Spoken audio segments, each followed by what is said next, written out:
At a border called the Gaza Strip.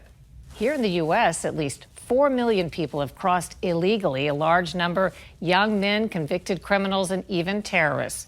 When a fraction of them started ending up in New York, it finally captured concern among many who had promoted it as a sanctuary state. And now the city hardest hit by the last large-scale terrorist attack on America finds growing calls to deal with the threat within. Lisa Fletcher reports from New York. With there being new international terrorism, specifically in Israel, my constituents and I are tremendously anxious that those military-age males especially, who are coming across our borders illegally, might cause the same terrorism in our own nation that is being caused in the Middle East right now.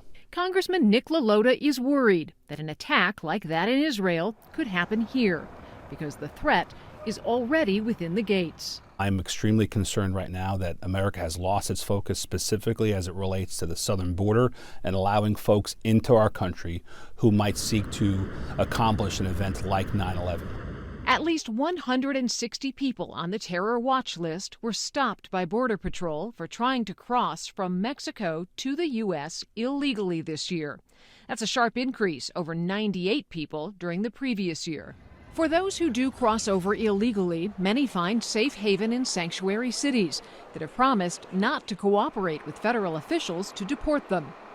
Do sanctuary cities play a role in this flood of migrants that we're seeing? Yeah, this is a magnet that's bringing people across our southern border and is only exacerbating the crisis. More than 170 counties across 11 states, as well as the nation's capital, have policies that shield illegal immigrants from federal immigration enforcement. And those policies come at a cost. Taxpayers spend billions to cover essential services for illegal immigrants like housing, food, and transportation. LaLota is the co-sponsor of a bill to stop the bailout for sanctuary cities. I am not here to make friends. I am here to make things right. He isn't alone in the call to cut New York City off from funding. Some parts of the city want to cut themselves out of the Big Apple itself. Scott Libido wants the flood of illegal border crossers arriving in New York City from the southern border to stop. That's how it changes. That's how we're doing it in Staten Island.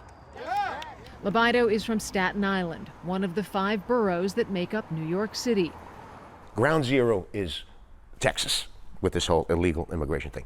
But Staten Island is ground zero for the fix. Since 2022, more than 110,000 undocumented foreigners have poured into New York City, forecasted to cost $12 billion to house and care for them over the next 3 years. New York City Mayor Eric Adams recently returned from a trip to Mexico and South America, where he delivered a message. There is no more room in New York. It's estimated that 300 to 500 asylum seekers are arriving in New York each day. The city is putting them in housing as varied as luxury hotels and tent cities.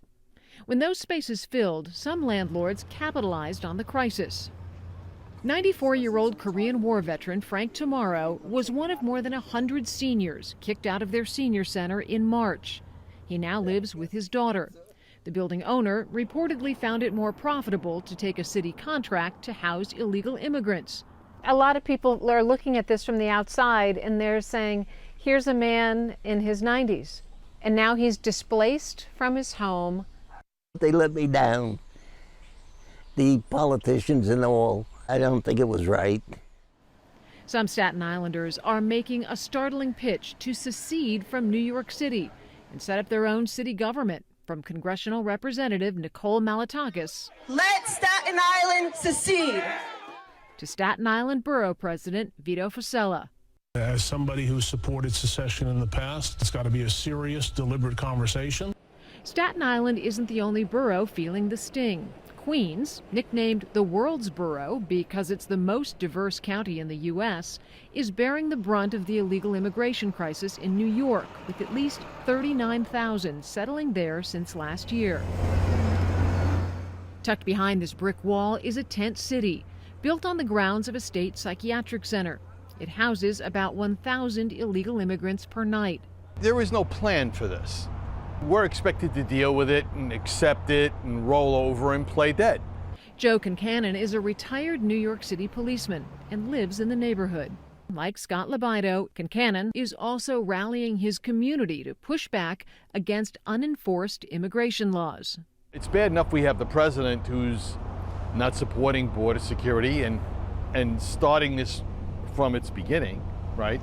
And then it works its way up to New York now because the mayor and the governor of New York State have proclaimed that we're a sanctuary state, we're a sanctuary city.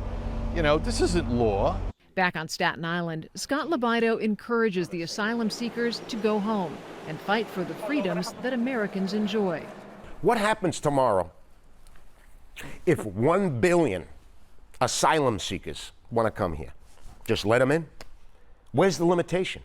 Most of them are young military-age men who should be fighting their own regime in their own country, being men. And in the city, where the memorial for the 9/11 terrorist attack shines every anniversary as a pledge to never forget, it is also a reminder to remain on guard. I think a couple of decades ago, many Americans were fearful that folks illegally crossing our borders would merely steal their jobs, but now the stakes are much, much higher. For Full Measure, I'm Lisa Fletcher in New York City.